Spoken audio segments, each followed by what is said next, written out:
if somebody now is in high school and they're watching this, they're thinking about going to college, or a parent is watching this, thinking about sending the kids to high school, are student loans okay? And when are they okay? Well, I have this crazy belief that there's no such thing as good debt, which I understand is very controversial in the financial world. And that includes student loans. And I saw this firsthand when we were creating our Borrowed Future podcast series that I hosted. And I'm interviewing all of these people who have student loans, and they're telling me about their experience and how they stumbled into this and all the traps they fell for and what it's held them back from doing. And the stats now show people aren't getting married, they're delaying having kids, they can't buy a home, they can't work the jobs they want, they can't live where they want, all because of this burden of student loans that they were unaware would crush their life in adulthood. So I just haven't seen it. You know, I'm sure there's stories where I got the degree, I paid off the loans, and I have a great job. Those people exist.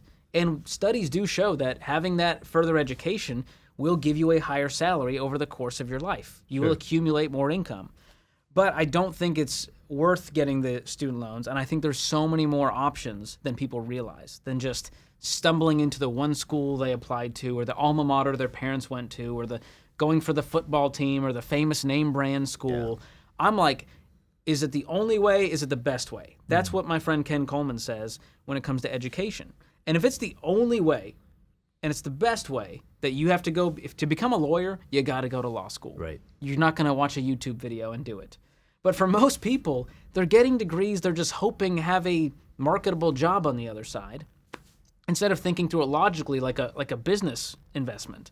So I just find that most people can go, well, we can go to the community college and cash flow that for 2 years, knock out our prereqs, transfer to the 4-year school, finish there at a reasonable rate. Maybe we stay in state, and maybe we live at home and make some sacrifices or get a part-time job or apply for grants and scholarships. All of that can help you cash flow school. And it's not impossible because people call in, they tell us their story, they're on the debt-free stage, and parents are telling us how they diligently saved and how their kids worked their tails off to get those scholarships. And so it's very much possible. But just like the car, you know, if you think you'll always have a car payment, you're just going to go get a car payment. Yeah. But when you take debt off the table when it comes to college education, and you have that conversation with your kid early on and say, hey, son, we are not going into debt for school. We're going to create a plan together to help you go debt-free and get that degree that's going to help serve you. Parents aren't having that discussion. It's just, well, we'll take on the Parent Plus loan. And now we have calls. This happened twice this week. Oh, my God. The parent calls in, says, hey, we're trying to retire, but we can't because we owe $100,000 on my daughter's loan, but it's a Parent Plus loan, so it's in our name. She's not paying anymore and refuses to pay and says this was our... daughter's not paying anymore? Daughter's not paying. And she refuses says, to pay her own and says loan. it's the parent's responsibility. They took out the loan in their name to send me to school. It shouldn't be my... And I'm like, this is a nightmare. And it's happening all over America. And so it adds so much pain to the relationship. It adds strain financially. And so parents, don't do these Parent Plus loans to try to get your kid a better life. It's not going to give them a better life. What's the best thing a parent can do to set their kids up for success? Is it set up a trust fund for them, give them money, set up a investment account for them? What can a parent do today to set their kids up for future success? Well, depending on the age of the kid and what the goal is, let's say it's college. As soon as my daughter was born, we set up a 529 plan. It's state specific. You can choose any state. And so we set that up and started funding it. And that's a great way to help my daughter go to school debt-free. If you're able to, it's a wonderful thing. There's no obligation, morally or financially, for any parent to cover 100% of school. And it's good to have some skin in the game for your kid. But don't just not plan when you have the ability to save and go, well, I want them to work for it and they'll figure it out. That's a bad plan. That's probably going to end up with them in student loan debt. So number one, for college, I love a 529 plan or an education savings account. That's a great way. Tax advantage. The money's going to grow, tax deferred. You can withdraw it tax-free for education expenses. And now you can even roll over a portion of that money to a Roth IRA. And so it's not like they're always worried, well, what if my kid doesn't go to school? Right. Well, what if they do and you don't have the money? You know what I mean? I'm always like, I'd rather have the money and, change the beneficiary, worst case, to another family member. So for college, that's a great plan. But everything else, it's teaching your kid that money comes from work at an early age. Don't give them allowance. Give them a commission for work they're doing. What do you mean by that? Well, Dave and Rachel write about this in their book, Smart Money, Smart Kids. But Dave learned early on that when you give kids allowance, it creates the sense of entitlement of because I exist, money shows up.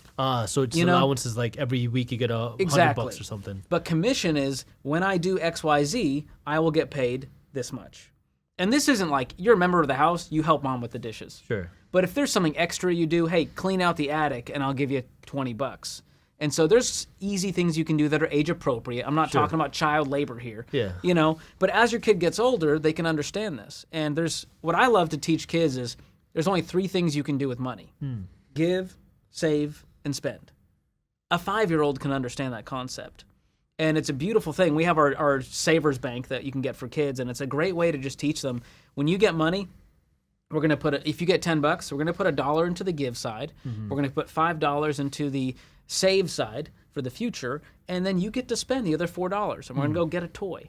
So these are concepts you can teach kids early on to where you're kind of teaching the kid to fish. But do you think that's teaching kids then to just be an employee? Because I don't remember where I've heard this, but I've heard people talk about online where I don't want to give my kids, say, a salary or payment for doing X, Y, and Z, because then they get this mindset of, if I do this, I get paid. I'll work for somebody else. As opposed to me creating an income and building wealth. How can somebody potentially teach their kids that and break out of that kind of that climbing the corporate ladder mindset? Well, I think a lot of teens these days, they have that entrepreneurship mindset because they saw their parents work jobs they hated to barely retire. And so kids are going, wait, I can own this. I can own my life and have a little more agency. And it's a beautiful thing. And some kids are cut out for it. And some kids are better off working a 9-to-5 for someone else. And that's okay. You can be a W-2 employee and still build great wealth. So it's not like it's one thing for everyone, but those that have that wiring to go that entrepreneurship route, I love it. Having the lemonade stand is such a great little P&L opportunity to go, all right, son, the lemonade costs you $5. You got to make at least that to break even. And if you make $10, here's how much profit you can make after all of your expenses. These are fun little things you can do with your kid. And as they get older, you'll find out what their passions are, and you can help them understand that and make that profit and loss sheet with them to show them, hey, buddy, the lemonade business, it cost you 20, you only made 10. Yeah. This is not, we got to change some things. We got to change our business model here. Right. Get better at marketing. And so those are some great ways to train your kid early on. And my guess is they end up going that entrepreneurship route when they understand how that works. If you enjoyed this short clip from my longer videos, here's another clip that I think you'll love. And while you're at it, if you're interested in learning more about how to start generating passive income, our team put together an amazing guide on how to start generating passive income for free. All you got to do is click that button right over there. Thank you for watching, and as always, keep hustling.